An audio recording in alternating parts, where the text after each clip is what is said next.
प्यारे बच्चों, जब इससे पहले हमने एक्सरसाइज 12.1 कर ली थी। अब ये चैप्टर हमारा 12 है, वृत्तों से संबंधित क्षेत्रफल। इसकी जो एक्सरसाइज 12.2 है, ये करने से पहले इसके हमें बेसिक्स पता होना चाहिए। बेसिक ऑफ एक्सरसाइज 12.2 वो हम अपनी इस वीडियो में करेंगे। तो बेटे इसके लिए सबसे पहले हम अपना एक सर्कल ड्रा कर लेंगे। सर्कल ड्रा करने के बाद इसमें एक है त्रिज्यखंड। त्रिज्यखंड क्या होता है? ये वृत्त का हमारा केंद्र है। केंद्र से हमने एक ये त्रिज्या ली, ऐसे खींच दी,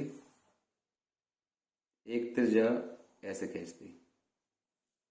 ये हमारा केंद्र हो गया ओ, ये हमारी त्रिज्या है, ये हमेशा आर होती है, आर लेते हैं। और बेटे ये दो त्रिज्याओं के बीच में एंगल होता है, तो थीटा एंगल कुछ ही बोल सकते हैं हम, ठीक है। तो त्रिज्यखंड क्या होता है? त्रिज्यखंड होता है हमारा एक वृत्तीय क्षेत्र का वह भाग जो दो त्रिज्याओं और संगत चाप से घिरा हो। दो त्रिज्या, एक तो हमारी त्रिज्या ये वाली होगी, इसका नाम दे दिया ए, देखिए ओ बी। दो त्रिज्या और एक संगत चाप, तो ये जो चाप है ए बी, ये चाप ए बी, और दो त्रिज्या ओ ए ओ बी और संगत चाप ए बी के बीच में जो ये हमारा क्षेत्र है, ये हमारा क्या कहलाता है? ये त्रिज्यखंड कहलाता है वृत्त का। तो जो ये जितना भी क्षेत्र है, ये सारा क्या हो जाएगा? हमारा त्रिज्यखंड। तो त्रिज्यखंड को हम इस प्रकार परिभाषित करेंगे, एक वृत्तीय क्षेत्र का वह भाग, एक वृत्तीय क्षेत्र का वह भाग जो दो त्रिज्याओं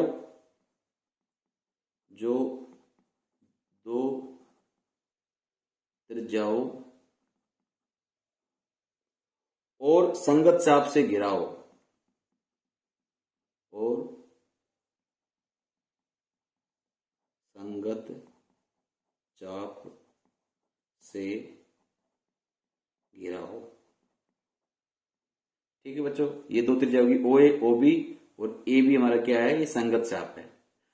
अब इसमें हमने दो तरह की, अब तो जो त्रिज्यखंड जब तक कहा ना जाए, त्रिज्यखंड मतलब लघु त्रिज्यखंड, तो ये जो है ये छोटी त्रिज्यखंड है, और जो ये ऊपर वाला जो हिस्सा बच गया ओ ए ओ बी के जो ऊपर वाला हिस्सा है ये सारा, ये कहलाता है हमारा दीर्घ त्रिज्यखंड। दीर्घ त्रिज्यखंड। तो बच्चों इस चैप्टर में अब हमने त्रिज्यखंड का क्षेत्रफल, ये सूत्र हमें पता होना चाहिए क्या है। तो त्रिज्यखंड का क्षेत्रफल मैं बता दूं आपको,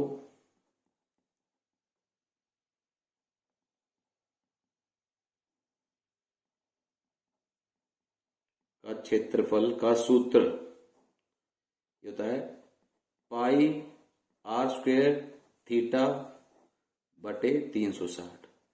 इसमें आर क्या बेटे? ये त्रिज्या का मान रख देंगे, थीटा में जो एंगल दो त्रिज्याओं के बीच बना उसका मान रख देंगे, बटे 360 रख देंगे, तो हमारा ये त्रिज्यखंड आ जाएगा। तो त्रिज्यखंड मतलब ये लघु त्रिज्यखंड। अब ये कोई पूछ ले सर दीर्घ त्रिज्यखंड का क्षेत्रफल निकालो, तो दीर्घ त्रिज्यखंड क्या हो जाएगा? वृत्त का क्षेत्रफल माइनस दीर्घ ये त्रिज्यखंड का क्षेत्रफल। दीर्घ त्रिज्यखंड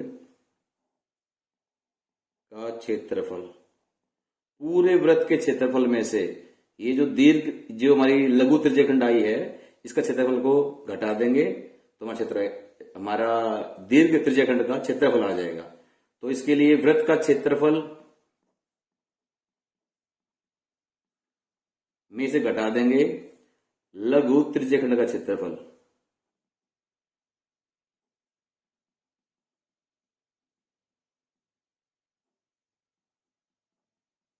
का क्षेत्रफल, वृत्त का क्षेत्रफल क्या होता है बच्चों? Pi r square minus pi r square theta upon 360। अगर एक्सरसाइज में ये क्वेश्चन आ जाए कि दिए गए वृत्त में लघु त्रिज्यखंड का क्षेत्रफल निकालो, और दीर्घ त्रिज्यखंड का क्षेत्रफल निकालो। तो हम वृत्त का क्षेत्रफल कैसे निकालेंगे? त्रिज्या का उपयोग करके। त्रिज्या क्या होती है? ये भाई जो दे रखी है, आर की जो वैल्यू वो रख देंगे, पाई की वैल्यू रख देंगे, माइनस जो लघु त्रिज्यखंड का जो हमने क्षेत्रफल निकाला है वो माइनस कर देंगे, हमारा दीर्घ त्रिज्यखंड का क्षेत्रफल आ जाएगा। अब बच्चों इसमें ये था वृत्त में वृत्तखंड क्या होते हैं। अब वृत्तखंड, अब ये देखो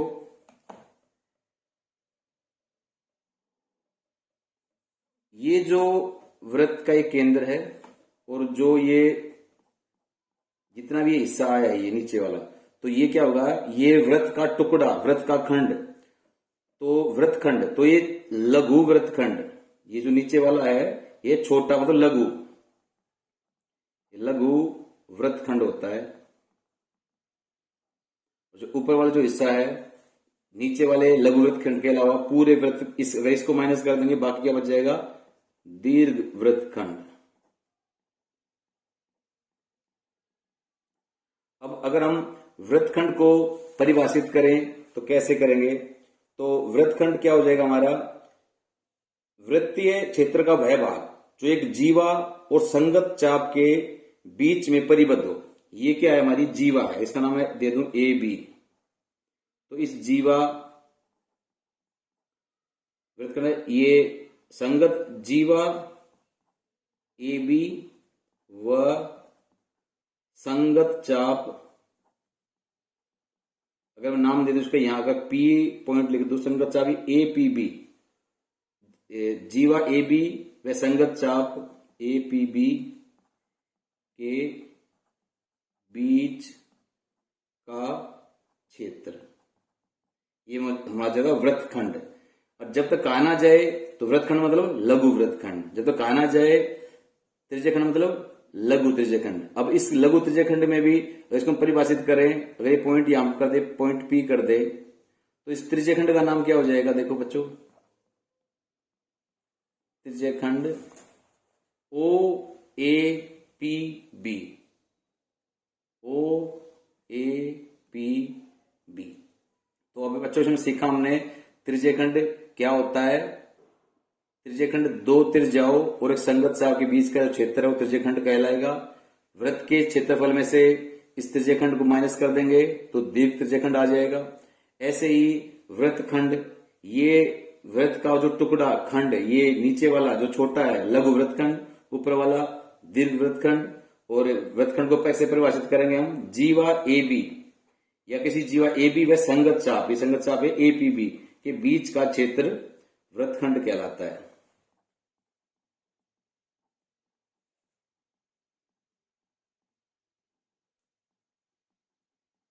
अब बच्चों इसमें हम एक दो फॉर्मूले और हैं, वो उसके बारे में बताएंगे हम।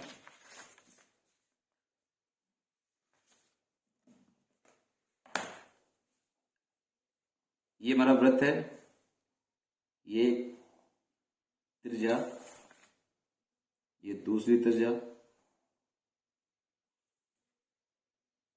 और बीच में ये जीवा आ जाएगी हमारी। तो इसमें ये केंद्र O, पॉइंट A, B, ये P, ये त्रिज्या R, दो त्रिज्या के बीच में बना ये कोण, ये एंगल बना थीटा। तो बच्चों सबसे पहले अब इसमें लघु वृत्तखंड का एक क्वेश्चन आता है कि लघु वृत्तखंड का क्षेत्रफल निकालो। तो ये क्या है? ए पी बी, ये नीचे वाला क्या हो गया हमारा? लघु वृत्तखंड, लघु वृत्तखंड। ये भी हमारी जीवा होगी। तो इसका क्षेत्रफल हमें निकालना होता है। तो इसका एक सूत्र होता है, लघु वृत्तखंड का क्षेत्रफल pi r square theta upon 360 degree minus half r square sine theta. ये सिंपल होता है हमारा क्वेश्चन। नहीं तो इसको हम ये भी कर सकते हैं कि जो त्रिज्यखंड पूरा बड़ा हुआ त्रिज्यखंड हमारा ये ओ ए पी बी त्रिज्यखंड में से अगर ये हमारा त्रिभुज बना हुआ है ओ ए बी, इसके त्रिभुज के क्षेत्रफल को इसमें से माइनस कर देंगे तो नीचे वाले का आ जाएगा हमारा। लेकिन ये करते वक्त बच्चों को कई बार कैलकुलेशन प्रॉब्लम हो जाती है, तो हम सीधा कर सकते हैं pi r square theta upon 360 minus half r square sine theta. R तो क्या है, इसकी त्रिज्यखंड की त्रिज्या आएगी, यहां भी आर। साइन थीटा मान लो ये 30 डिग्री है तो साइन 30 की वैल्यू देंगे, अगर ये 60 है तो साइन 60 की कर देंगे। और एक जगह क्वेश्चन में आएगा साइन 120, तो उसमें क्या होगा साइन 90 प्लस 30 कर देंगे, वो कोस 30 आ जाएगा। तो बच्चों एक तो ये होगा हमारा। अब ये आ जाएगा भाई दीर्घ वृत्तखंड का क्षेत्रफल निकालो। दीर्घ वृत्तखंड का क्षेत्रफल, तो पूरा वृत्त में से वृत्त का क्षेत्रफल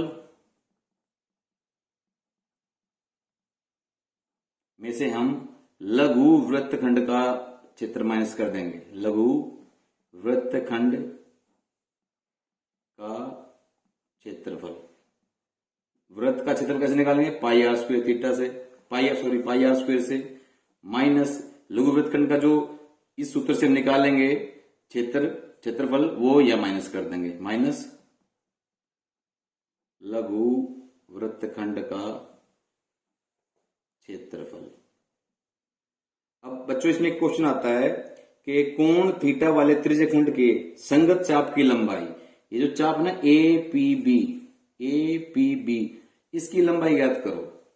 तो हम क्या कहेंगे, संगत चाप की लंबाई का सूत्र, संगत चाप की लंबाई का सूत्र सीधा बच्चों याद करना है, पाई आर थीटा अपॉन 180।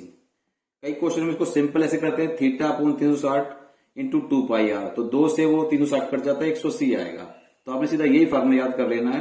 अगर चाप की लंबाई की बात आए तो पाई आर थीटा अपॉन 180, आर क्या होता है त्रिज्या का मान रख देंगे, थीटा जो बीच में एंगल है 180 से भाग कर देंगे, हमारा उत्तर आ जाएगा।